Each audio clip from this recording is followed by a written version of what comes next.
de repente uno cree que uno puede hacer montañismo. ¿Debería yo tener ciertas características de salud? ¿Qué tiene que tener una persona que va a empezar o va a incursionar en esto de la medicina montaña? Porque no es lo mismo hacer actividad deportiva, hacer expediciones de mayor altitud. Eso tiene un perfil de riesgo que es diferente y por lo tanto requiere ciertas precauciones. Estoy bien en condición física, hago deporte, me levanto muy temprano, hago piscina, crossfit, pero eso no me habilita. ¿No asegura mi éxito con respecto a la tolerancia a la altitud? Mito.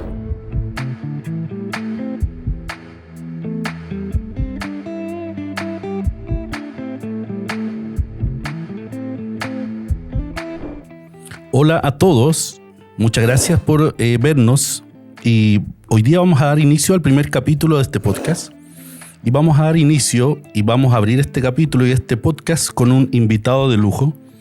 Hoy día nos acompaña Nicolás Vargas, que es amigo personal y además es un gran especialista. Nico, ¿cómo estás? Muy bien, Ale, gracias. ¿Cómo estás tú? Bien, oye, muy agradecido porque aceptaste finalmente venir y partir. Muy contento, muchísimas gracias por la invitación y por esta oportunidad. Oye, para mí es un honor tenerte acá, por tu trayectoria, por tu desarrollo y principalmente porque hoy día vamos a hablar de un tema súper interesante y relevante que tiene que ver la medicina de montaña y vamos a hacer algunos tips sobre expediciones. ¿Te parece? Me parece excelente. Si presentamos a nuestro invitado, Dani, por favor, ¿quién es el doctor Nicolás Vargas? El doctor Nicolás Vargas Mordó es un médico especialista en medicina de urgencia de la Universidad Católica de Chile. Cuenta con una formación de posgrado en medicina deportiva y además cuenta con certificaciones internacionales de medicina de montaña por ICAR y de la Sociedad Internacional de Medicina de Montaña y Alpinismo. Actualmente es staff del servicio de urgencia de la Clínica Las Condes y director de la marca Medicina de Montaña y Expediciones. Oye, Nico, de nuevo muchas gracias por acompañarnos en este capítulo 1 de nuestro podcast. Como hablamos detrás de cámaras, la idea es que nuestra comunidad y la población se eduque en temas de salud, que eso es lo que nos mueve. Y para partir, vamos a dar inicio a lo que yo te había contado, que es romper la brecha del delantal blanco y conocer quién está detrás del delantal blanco. ¿Te parece? ¿Quién es Nicolás detrás de ese delantal blanco? Me parece excelente. ¿Quién es Nicolás? Bueno, yo soy Nicolás Vargas, como me presentaban con todo mi currículum de medicina, pero yo realmente me identifico como montañista. Voy a hacer un paréntesis. Tú en general no ocupas delantal. Efectivamente, yo suelo ver a mis pacientes de medicina de montaña como me ves ahora. Yo me identifico como montañista, además de médico. Eso, y bueno, un poco para entrar en conocer un poco más quién es Nicolás Vargas detrás de ese delantal. ¿Cómo llegas a la medicina en montaña? ¿Cómo saltas y te dedicas un poco a esto de medicina en montaña?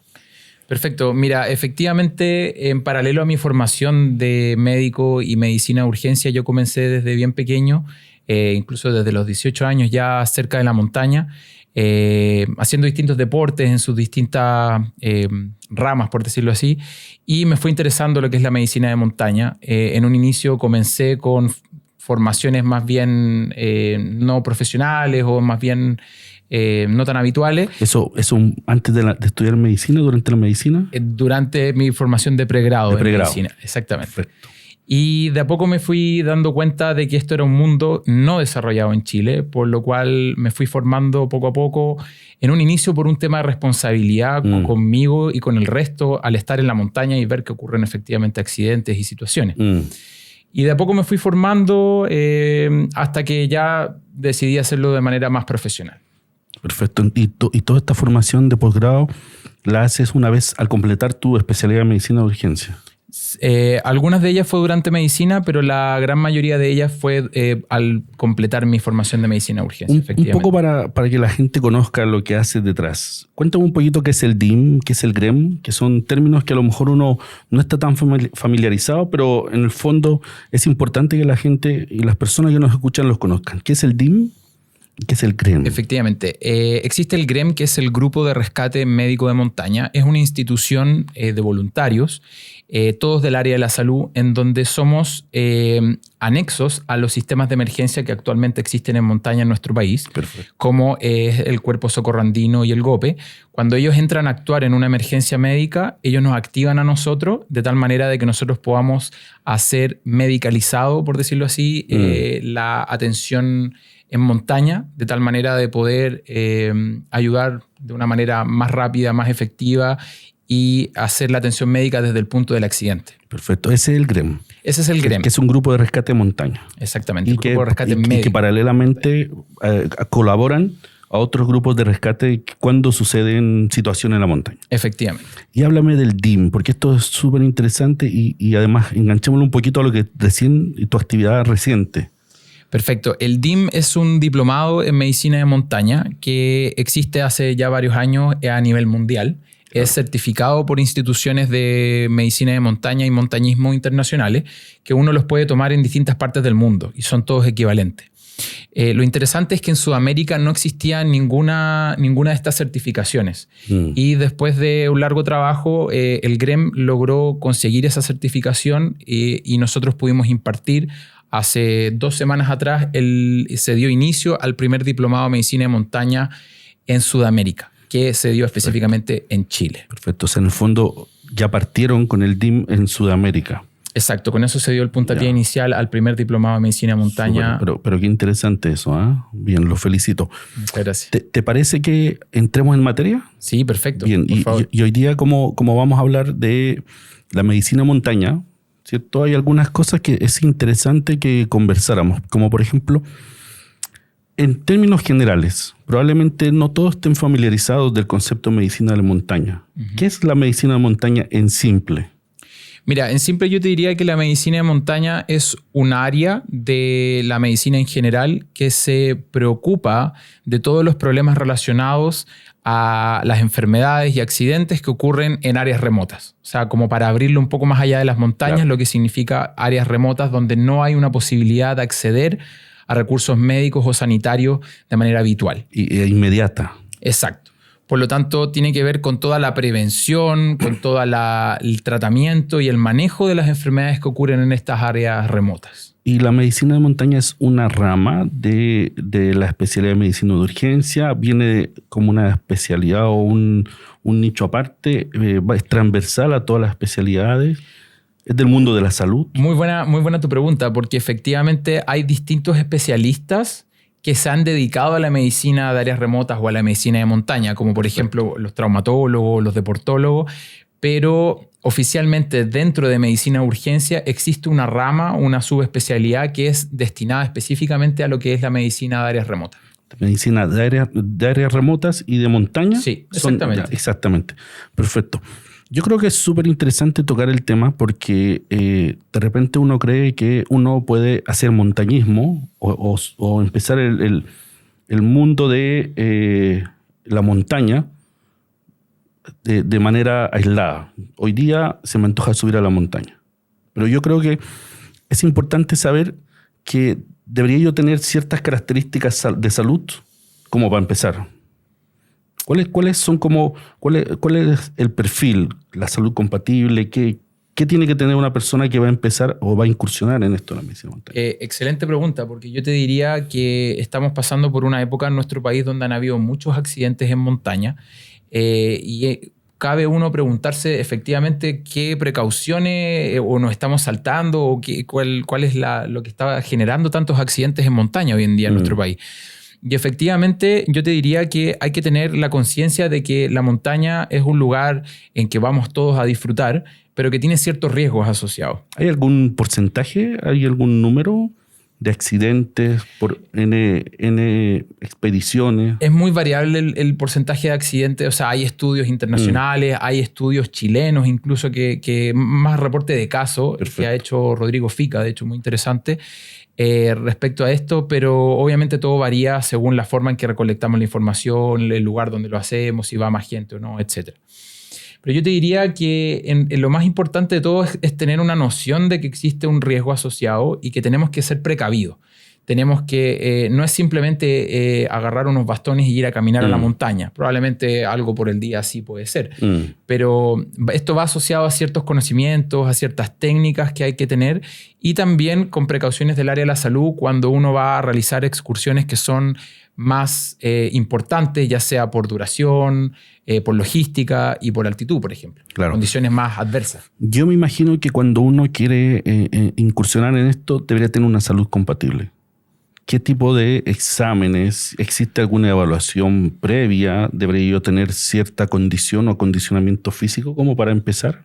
Efectivamente. Mira, lo recomendable, al igual que en cualquier otro paciente que va a hacer actividad deportiva de manera más rutinaria, conviene hacer un chequeo médico de salud, de compatibilidad de salud, que hay ciertos criterios según ciertos estándares, pero lo importante es hacer la diferencia con respecto al objetivo deportivo que tiene esa persona, porque no es lo mismo hacer actividad deportiva tipo subir cerros pequeños por un par de horas cerca de la ciudad, hacer expediciones de mayor altitud, de mayor duración, y obviamente eso tiene un perfil de riesgo que es diferente y que por lo tanto requiere ciertas precauciones, cierto manejo de riesgo y obviamente tomar ciertas conductas.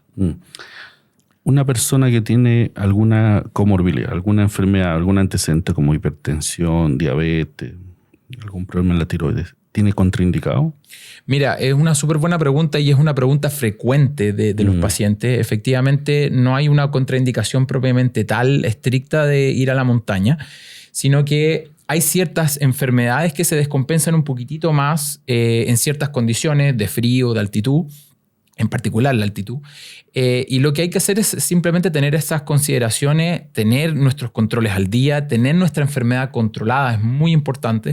Por lo tanto, yo creo que ahí el mensaje a dar a las personas que nos escuchan es que tienen que tener noción de que su enfermedad tiene que estar controlada. Ya, perfecto. Entonces, en el fondo, si voy a partir y voy a incursionar en lo que es la medicina montaña, primero debo tener un chequeo médico.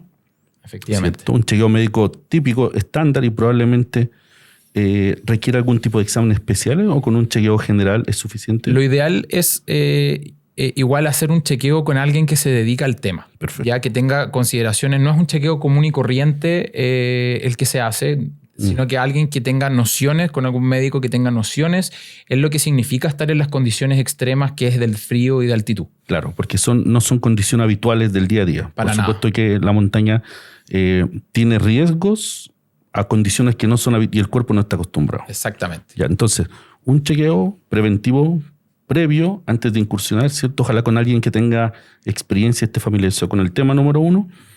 Si tengo enfermedades crónicas, al menos debería estar compensado para yo empezar a pensar empezar a incursionar en medicina montaña. ¿Hay alguna como enfermedad que contraindica? Y yo te agregaría a lo que tú me dices, efectivamente, tener esta preparación, este control de las enfermedades, y lo que tiene que tener el médico en consideración es un poco predecir las condiciones en las que va a estar esa persona que no se pueden igualar de ninguna forma estando en la ciudad. Claro. No. Contraindicaciones estrictas, absolutas, no hay, sino que solamente hay algunas enfermedades que sabemos que se van a descompensar más en la altitud y por lo tanto tenemos que tener esas consideraciones. ¿Cómo cuáles? Por ejemplo, la comunicación interauricular. Ya, ¿alguna cardiopatía? Algunas cardiopatías con comunicación interauricular o ventricular pudieran generar una descompensación muy importante en la altitud y generar edemas pulmonares, solo por darte un ejemplo. Claro, perfecto, entiendo. Ahora, más allá de la condición física de salud, mi basal, digamos. Supongamos que yo tengo una buena condición física, con buenos exámenes, una evaluación previa adecuada, sin ninguna enfermedad o con comorbilidades o enfermedades compensadas. ¿Yo requiero alguna preparación física de salud especial para que yo empiece en esto? ¿O en el fondo puedo decir, estoy en buena condición de salud, yo me siento bien, puedo empezar a subir? Excelente tu pregunta, porque efectivamente muchas personas dicen, bueno, yo soy joven, yo soy sano, no tengo ningún problema para ir a la montaña, y se comienzan a incursionar. Muchas veces vemos que estas personas son las que tienen mayor lesiones, porque el cuerpo se sobrecarga, están las personas que suben solamente los fines de semana. Entonces, si tú me preguntas, lo recomendable es tener un entrenamiento regular antes de ir a la montaña, antes de hacer sobre todo excursiones de mayor envergadura. Y en ese sentido podríamos separarlo en el entrenamiento cardiovascular y en el entrenamiento de acondicionamiento de fuerza. Perfecto. El entrenamiento cardiovascular. ¿Podemos hablar un poquito de cada uno? Sí, claro. No es necesario, por ejemplo, ir al gimnasio. Uno lo puede hacer de manera propia. Obviamente lo ideal es siempre estar un poco guiado en ese sentido, claro, con alguien que se dedique al tema. Pero uno puede hacer simplemente acondicionamiento cardiovascular mediante trotar, ya sea en el cerro, en la ciudad, y entrenamiento de fuerza con algún ejercicio. En el fondo, un poco de ejercicio aeróbico. Ejercicio aeróbico y ejercicio de fuerza también. Son los dos complementos. Probablemente con mayor predisposición a extremidades inferiores. Mucha gente cree que solo extremidades inferiores, efectivamente, porque es lo que uno más utiliza en el cerro, pero la verdad es que cuando uno va al cerro necesita de todo su tronco, por ejemplo. Claro, cuando toda la uno lleva musculatura. mochila y va cargado, es súper importante tener control del cuerpo mediante la musculatura del cuerpo. Hay veces que uno necesita de sus manos para bastonear, en caso de que tenga algún accidente. Tiene que estar en condiciones de poder responder y ayudar a otra persona. Así es que la verdad que es algo más bien global lo que tiene que entrenar. Ahora, esto que estamos conversando un poco sobre el tema de salud, acondicionamiento físico, finalmente recae sobre los riesgos de escalar una montaña. ¿Cuáles son? ¿Cómo uno los podría categorizar en relación a situaciones particulares o cosas propias? Efectivamente, cuando uno habla del montañismo, habla del manejo del riesgo. ¿Ya? Y lo que tenemos que hacer es, antes de exponernos a la montaña, manejar ese riesgo, disminuirlo al mínimo. Y en ese sentido tenemos que tener claro que las lesiones, desde el punto de vista médico, más importantes son, además de los riesgos comunes, es decir, a cualquier persona le puede dar una enfermedad común y corriente que le da en la ciudad, además le puede dar en la montaña, ¿cierto? Claro. Pero además tenemos todas las lesiones que son relacionadas al ámbito traumatológico, que van desde pequeñas ampollas, esguince, hasta grandes lesiones como fracturas o politraumatizados por caídas de altura y roca. Claro. Además tenemos las lesiones por exposición solar y de radiación.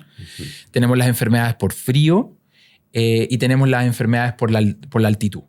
Entonces son una gama, un conjunto de elementos de riesgos que tenemos que manejar. No significa que ir a la montaña sea un constante un peligro constante. Un peligro constante, exacto. Claro. Sino que solamente tenemos que manejar ese riesgo, tenerlo claro y disminuir su probabilidad al mínimo. Perfecto. Eso me hace pensar con más detalle que efectivamente no es tomar los bastones y subir. Efectivamente, no es tomar los bastones. Porque tú tienes una serie de variables y riesgos que por lo demás son controlables y prevenibles, ¿cierto? Si yo voy preparado.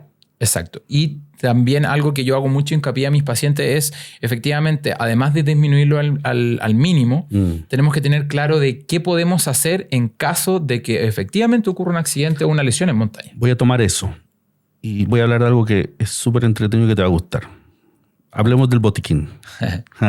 Sí, efectivamente. Bueno, el botiquín es un tema que me encanta. Eso, ¿qué debería llevar? ¿Cuál es el botiquín básico? Que yo superé todo. Superé mi evaluación médica, tomé mis exámenes, fui atendido por un médico dedicado a medicina montaña, tengo buena condición física, tengo buena actividad y recondicionamiento cardiovascular, estoy listo. Y me eduqué sobre los riesgos. Mira, Ale, efectivamente yo hago una clase que dura como 2 horas y media, un taller respecto a botiquín, así que ¿tienes tiempo?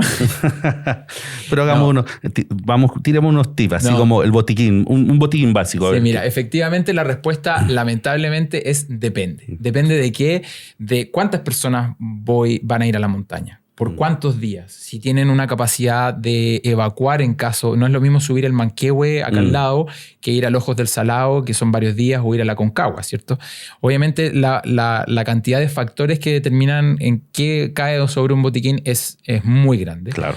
pero para hacerla corta, Claro. obviamente necesitamos... Así los infaltables. Los infaltables probablemente sean medicamentos para los síntomas gastrointestinales, que son bastante frecuentes, dolor abdominal, náuseas, que son muy comunes, los antiinflamatorios y manejo de elementos tipo ampollas, heridas y todo ese tema. Ahora, obviamente, como te digo, esto se puede extender y extender dependiendo de todos esos factores, que igual creo que es muy importante que las personas lo conozcan, adentrarse un poco en ese tema. Sobre el equipamiento de un botiquín.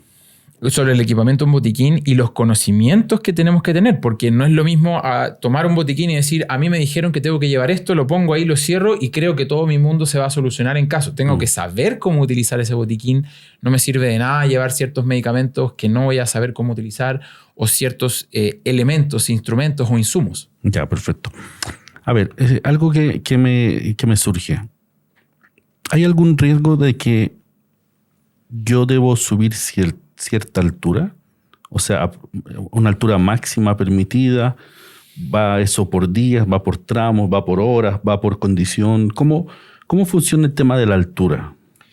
Perfecto. Mira, efectivamente existe un proceso natural en nuestro organismo que se llama aclimatación, que es que nuestro cuerpo comienza a adaptarse a las condiciones que están a nuestro alrededor, que básicamente es la disminución de presión atmosférica, y que eso determina que necesita un tiempo nuestro organismo para adaptarse. Y está como bien definido que lo recomendable es no pernoctar, no dormir más allá de 500 metros más allá de la noche anterior. Ya. Pero eso es sobre los 2.500 a 3.000 metros. De ahí hacia arriba comenzamos a contar esos 500 metros. Entonces nosotros podemos ir subiendo. Lo ideal es no más allá de 500 metros, más allá que la noche anterior. Ya, eso significa que si yo la noche anterior subí 1.200. O sea, si tú comienzas desde los 3.000... porque desde los 3.000 es, claro, es o sea, un corte. por darte un ejemplo, cuando las personas suben de Santiago a los centros de esquí, que llegan a los 3.000 metros, de ahí en adelante la recomendación es no subir más de 500 metros cada día. Perfecto. Cada día. Claro, porque hay una altura donde parten los centros de esquí o las montañas. Claro, y ahí... Y ahí recién... Exacto. Ahora, hay gente y hay expediciones que determinan que uno suba 1.000 metros por día, pero obviamente eso se puede hacer, pero tiene un riesgo, conlleva un riesgo más importante. ¿Y por qué pasa eso? ¿Qué puede pasar? Efectivamente, lo que puede pasar son que nos van a dar estas enfermedades de altura. Que la más conocida de todas es el mal de altura, más conocido como PUNA. Pero que es molesta, pero la gente cree que llega hasta ahí nomás, que se siente un poco mal, pero sabemos que esta enfermedad puede progresar y podemos llegar a lo que es el edema cerebral de altura y el edema pulmonar de altura, que lamentablemente son fatales, son mortales esas enfermedades, pueden llegar a serlo. Perfecto. Ahora, supongamos que yo soy una persona que está dedicada a... Ya llevo varias expediciones, he escalado un par de veces, ya tengo cierta experiencia, me eduqué en el tema, tengo formación. Para la gente que nos está escuchando, ¿cuáles son como los síntomas o qué cosas yo debería estar alerta al momento de yo, como los signos de alarma en la expedición? ¿En relación a síntomas de altura? A síntomas de altura o otros síntomas en relación a otras enfermedades. Sí. ¿Qué cosa? Porque en el fondo uno debe escuchar al cuerpo, por supuesto. Eso yo creo que es fundamental. Pero ¿qué cosa me va a decir el cuerpo para que yo esté alerta? Efectivamente, muchas veces no estamos acostumbrados a escuchar nuestro cuerpo, pero en la montaña estamos un poco, quizás incluso obligados a hacerlo. Y básicamente depende de las enfermedades qué síntomas vamos a tener. Pero el llamado es a si tenemos cualquier síntoma que ya llega a estar... siendo efectivamente notable, tenemos que alertarnos y vigilar hacia dónde va. Y si el síntoma ya llega a ser invalidante, probablemente ya estamos incluso pasados. A ver, digamos algún par de síntomas. Por ejemplo, mal de altura. En el mal de altura, por ejemplo, los más clásicos es el dolor de cabeza. El dolor de cabeza comienza generalmente a las 4 o 6 horas y comienza, y si es que eso durante los 2 días siguientes comienza a ser mucho más intenso o incluso invalidante, eso tiene indicación de bajar. Yeah. Las náuseas, la inapetencia, los vómitos. Y ya obviamente si vamos avanzando de eso al edema cerebral, que es el grave, la persona se desorienta, empieza a tener compromiso de conciencia y una serie de otros síntomas. Ya, en el fondo, cuando yo empiezo a sentir algún síntoma que mi cuerpo me está avisando, algo está pasando, ojo, atento, paro, puedo pensar, ¿qué es lo recomendable? Exactamente. Efectivamente el cuerpo avisa y el tema es que la gente no escucha y ese es nuestro principal problema en relación a esto. Y el tema también ahí es estar capacitado en los conocimientos, porque alguna persona podría decir, ok, me duele mucho la cabeza, pero el tema es ¿qué hago? Entonces, tal como nos capacitamos en técnicas de montaña, en seguridad en montaña, también debiésemos capacitarnos antes de ir a la montaña un poco en medicina de montaña. Si tengo náusea, ¿es necesario que yo baje, que cancele mi expedición, que evacúe a esta persona o es algo que yo puedo manejar? Y eso requiere también un par de conocimientos en relación a medicina. Perfecto. Ahora, supongamos que yo no voy a hacer una expedición grande, alta, de varios metros de altura, sino más bien quiero hacer un paseo en familia. No voy al Cajón del Maipo, por decirte un lugar. Pero sí tiene cierta altura, sí, digamos, tengo planificado subir. Y voy en familia. ¿Qué recomendaciones yo podría tener? Oye, Nico, mira, me voy el fin de semana con la familia, queremos subir al Cajón, vamos a hacer una expedición chica. ¿Qué cuidados debo tener? Mira, efectivamente los cuidados, como tú dices, son diferentes en ese escenario al escenario de ir a una expedición larga, de gran altitud, etc. Pero los cuidados básicos de una expedición de las características que tú me mencionas también ocurren en una expedición grande y tiene que ver con la prevención.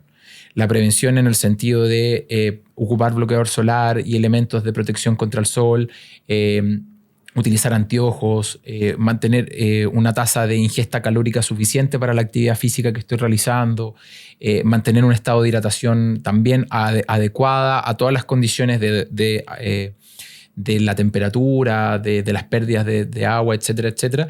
Y en relación a elementos de seguridad, ¿cierto? Si es que es necesario llevar casco según la actividad, algunos elementos de protección, avisar que yo voy a salir, tener elementos en caso de urgencia. Exactamente. O sea, esas recomendaciones son transversales a cualquier tipo de expedición. Súper interesante. A ver, ordenémosla. A ver, primero, medidas generales, ¿cierto? Primero, estar bien equipado. Estar bien equipado en relación a elementos de protección personal a la actividad que voy a realizar. Perfecto. Probablemente unos calzados, unos zapatos, unas zapatillas especiales. No tiene que solo que ver con el calzado, tiene que ver con toda la vestimenta en completo. El outfit. El outfit completo, exactamente. El outfit de montaña. Cada elemento tiene su indicación, cada elemento tiene su tecnología asociado y es justamente para prevenir. Probablemente los zapatos sean de los más importantes y de los que tengan más interés, pero todos los elementos tienen su importancia. ¿Dónde uno llega? ¿Cómo llego a comprar el equipo de montaña? ¿Hay tiendas que se dedican a esto? Sí, efectivamente hay muchas tiendas que se dedican a esto y lo importante es asesorarse un poquitito antes para saber qué comprar y obviamente todo lo que uno va a adquirir tiene relación a la actividad que quiere realizar, el nivel de intensidad, el nivel de exigencia y a las condiciones. No son las mismas botas que uno utiliza en baja, media o alta montaña. Perfecto, súper interesante. Entonces, ropa y preparación adecuada, así protección general, bloqueador solar, por supuesto. Bloqueador solar. Hidratación. Y alimentación. Hidratación y alimentación. Mantenerse comunicados, ¿cierto? Avisar. Y tener un plan en caso de emergencia. Tener un plan en caso de emergencia, súper. Mira, te lo voy a poner en un contexto más difícil, ¿de acuerdo? Veamos. Me fui de expedición con un grupo de amigos y a una altura, a gran altura, y sucede algo a uno del grupo. Esto para tener como, en términos generales, como un mapa express para que la gente nos escuche, sepa qué hacer. Alguien se cae, tiene un accidente, algo sucede y no se puede mover. ¿Qué medidas yo puedo tomar, así como en términos generales, hasta que llegue el rescate con la persona que está lesionada, herida, tiene un problema? Ya, mira, pusiste más difícil la situación. Yo te diría que es una respuesta compleja de tomar por el hecho de que habitualmente las personas cuando tienen una enfermedad o una condición suelen ir al hospital, suelen ir al servicio de urgencia a que un personal de salud capacitado para eso lo resuelvan. Tal cual. Pero ahora las personas se van dando cuenta cuando tienen el accidente en la montaña que efectivamente ahora son ellos los que tienen que resolver el problema. Tal cual. ¿Cierto? Y el problema suscita que ellos se dan cuenta de esa situación cuando ya están metidos en el problema. Cuando sucede el problema. Cuando sucede. Entonces mi respuesta, más allá de poder decirles, no, mira, tienen que poner al paciente en esta posición o hacer esta otra maniobra, creo que el mensaje a transmitir aquí es capacitarse. Capacitarse, formarse, porque efectivamente hay herramientas disponibles en el mundo y en nuestro país para que todos los montañistas o todas las personas que acceden a áreas remotas, ni siquiera que se clasifiquen como montañistas ellos mismos, puedan tener las herramientas ya sea básicas o avanzadas según hasta dónde quieran llegar para poder resolver ese problema. El DIM que tú tienes, ¿está enfocado para quiénes? El DIM o Diplomado en Medicina de Montaña está enfocado para personal de salud que quiera capacitarse, que quiera ser, por decirlo así, respondedor de emergencia en situaciones de montaña. Perfecto. ¿Y si no soy un personal de salud? Efectivamente, si no eres personal de salud y quieres formarte en medicina de montaña para resolver los problemas, ya sean tus problemas o el de los otros, ya sea que estés con un grupo de amigos, que seas un guía de montaña, etcétera, existen cursos definidos internacionalmente que están disponibles en Chile. Está el WFR, el WAFA, existen muchos cursos, pero que están disponibles en nuestro país para que las personas se formen. Y pronto medicina de montaña también. Medicina de montaña, tenemos contenido constantemente para información para todas las personas que nos siguen. Ya, mira, ¿te parece entrar a mitos y preguntas? Sí, perfecto. Ya, esto está súper entretenido. A ver. Mito. Persona que entrena CrossFit, está en muy buena condición física, se levanta a las 5:30 de la mañana, va a nadar, ¿cierto? Está preparándose y ha corrido algunos triatlones y decide subir a la montaña porque tiene buena condición física de deporte. ¿Va a lograrlo? ¿No le va a pasar nada? ¿Está bien? ¿Puede hacerlo? Esa es una pregunta frecuente, un mito frecuente. Efectivamente, yo te diría que incluso tiene un poquitito más de riesgo que las personas que no entrenan. Mira. ¿Y por qué? A ver, la capacidad de aclimatación, la capacidad de tolerar la altitud no tiene que ver con el entrenamiento físico. Por lo tanto, ¿qué riesgo tiene más esta persona que entrena frecuentemente, que es triatleta, por decirlo así, o que es crossfitero? Es el hecho de que suele tolerar mucho más los niveles intensos de actividad física y eso, a su vez, en la altitud puede generar un poquitito más de riesgo de alguien que no está percibiendo tanto los síntomas de sentirse mal como algo malo. Claro, es decir, podría uno sentirse muy seguro porque tienes muy buena condición física, pero no te da protección. Pero probablemente los problemas asociados a la altura tienen inclusive que ver con condiciones genéticas. Exactamente, tiene que ver con una serie de factores que determinan cómo vas a aclimatar tú. Entonces yo te diría que hay que separar la condición física. La condición física es algo que nosotros necesitamos para ir a hacer deporte en la altitud, claramente. Claro. Pero tenemos que separarlo y entender que es algo diferente a la capacidad de aclimatación y eso es lo que todos debiésemos tomar en cuenta antes de ir a la altitud. Cómo prepararnos a ir. Entonces, mito. Estoy bien en condición física, hago deporte, me levanto muy temprano, hago piscina, CrossFit. ¿Pero eso no me habilita? ¿No asegura mi éxito con respecto a la tolerancia a la altitud? Mito. Ya, perfecto. Una pregunta. El otro día mi amiga me dijo que se apunó. Y a lo mejor vale la pena un poco para la gente que nos escucha en Latinoamérica. Apunó es como un término muy clásico que uno utiliza como para hablar del mal de montaña. ¿Cierto?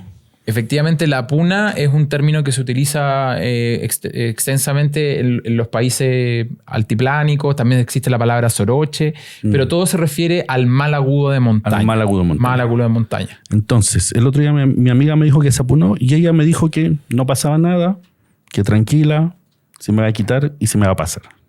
Yo te recomiendo que dejes de juntarte con esa amiga. No, efectivamente, hay que tomar cartas en el asunto y ir viendo, es lo que hablábamos al principio del capítulo. O sea, todos podemos sentirnos mal en la altitud, todos podemos tener algunos síntomas. Lo importante es escuchar al cuerpo, ir de a poco, ir teniendo en noción de cómo va avanzando esto. Si yo al paso de las horas me voy sintiendo más mal, probablemente está progresando la enfermedad y tengo que detenerme, tomar algunas precauciones. Y por eso yo te diría que lo importante es ser... antes de ir a la altitud, antes de ir a la montaña, tener alguna noción de estas enfermedades, tener alguna evaluación, eso yo diría que es la recomendación. Perfecto. Entonces, mito de que si me da mal de altura o mal agudo de montaña, no me va a pasar nada, falso. No, falso, porque puedes tener incluso enfermedades graves, mortales, como son el edema cerebral de altura y el edema pulmonar de altura.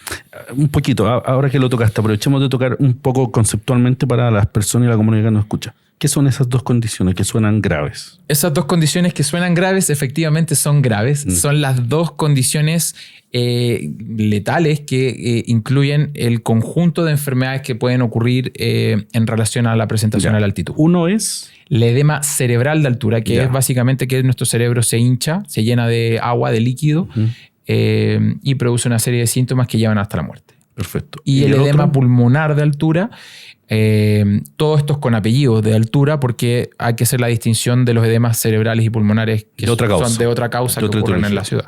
Y el edema pulmonar de altura también lo que ocurre es que nuestro pulmón se llena de líquido que no debiese estar ahí y no podemos absorber el oxígeno que está afuera. ¿Hay un tiempo de evacuación cuando uno hace el diagnóstico de esto? Súper buena pregunta. En general, la idea es una vez que uno tiene la sospecha o el diagnóstico, y para esto uno no necesita grandes exámenes, imágenes, y uno dice, no, necesito un médico. No, uno necesita los conocimientos. Lo que hay que hacer es evacuarlo lo antes inmediatamente y de la manera más rápida y más segura posible. Perfecto. No hay que perder el tiempo. Por eso es súper importante estar comunicado. Tener comunicación, exactamente, y un plan de salida en caso de emergencia. Plan de evacuación. Exactamente. Súper importante. A ver, ¿te parece que vayamos a tips y recomendaciones? Perfecto. Ya, esto como el tip, un poco ya lo tocamos, pero como para bajar la información.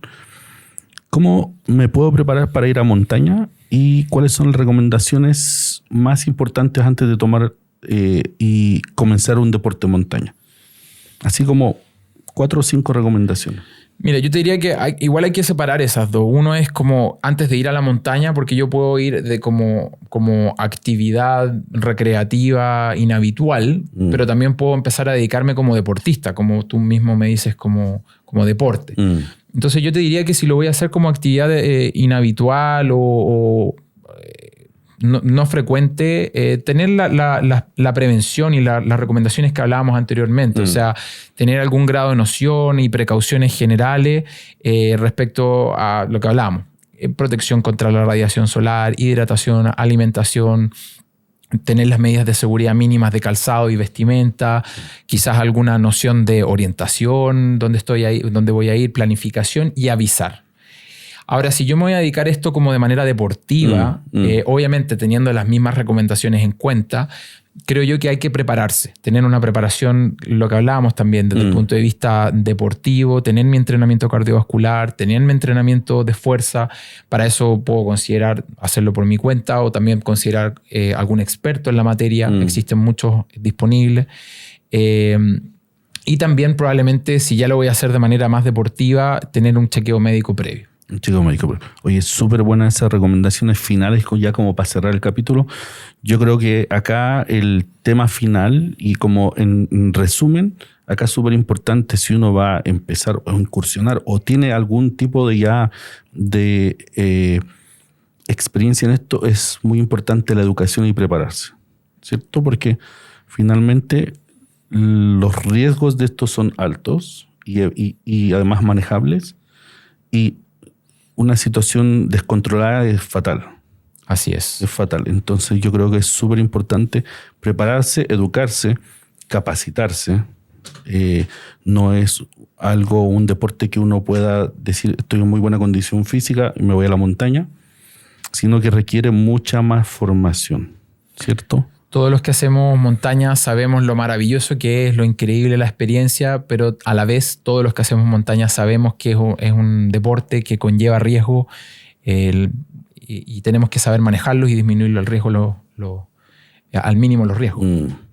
Oye, Nico, yo creo que este tema da para más para hablar. Yo sé que en tus cursos son cursos que son varias horas de formación, capítulos específicos, y yo creo que te vamos a invitar una vuelta más. Feliz, esto es como una mirada macro de medicina de montaña. Te quiero agradecer, y como nosotros hemos hecho y vamos a hacer tradición, vamos a todos nuestros invitados a hacer un regalo. Ya, así que vamos a hacer el regalo. Dani, vamos a romper. Lo voy a sacar, Mira. Toma, esto es un terrario. Muchísimas ¿Tú gracias. conoces los terrarios? Lo he escuchado hablar, pero no sé mucho más al respecto. Un terrario de los chicos notofagus que nos acompañan y nos apoyan. Y la gracia de un terrario es que es un ecosistema cerrado que requiere mínimo cuidado. Y hoy día el terrario, ¿qué significa para nosotros, Dani, en el capítulo? Cada episodio es una semilla que plantamos juntos en el campo de la salud y la sabiduría. Agradezco tu contribución esencial. Te regalamos un terrario como muestra de gratitud. Cultivemos juntos en Segunda Opinión con el Dr. Ferre. Así que de ahí te voy a pedir unas fotos para ver cómo va. Muchísimas gracias por el regalo y por la invitación y la confianza. Oye, Nico, vamos a pedirle a la Dani que nos recuerde tus redes sociales para ver cómo te encuentran nuestra comunidad y quiere acceder a tu información. ¿Cómo encuentran al doctor Nicolás Vargas? Pueden encontrar al doctor en su Instagram, @medicina.d.montana. Perfecto. Oye, Nico, entonces la gente te encuentra en tu Instagram. Efectivamente, mi Instagram, Medicina de Montaña y Expediciones, que es el que mencionaban anteriormente, es donde yo estoy subiendo constantemente mis talleres, mis cursos, la forma de pedir hora para una evaluación médica, preexposición a la montaña y todas las actividades que realizo. Es fundamental. Después de esta conversación, probablemente yo voy a pedir una hora contigo para cuando... Oye, muchas gracias, Nico, y quiero agradecer a toda la gente y nuestra comunidad que nos está viendo. Dani, acuérdanos nuestras redes, por favor. No dejes de escucharnos en YouTube y Spotify, @segundaopinión.drferre, y seguirnos en Instagram, Facebook y TikTok, @segundaopinión.drferre.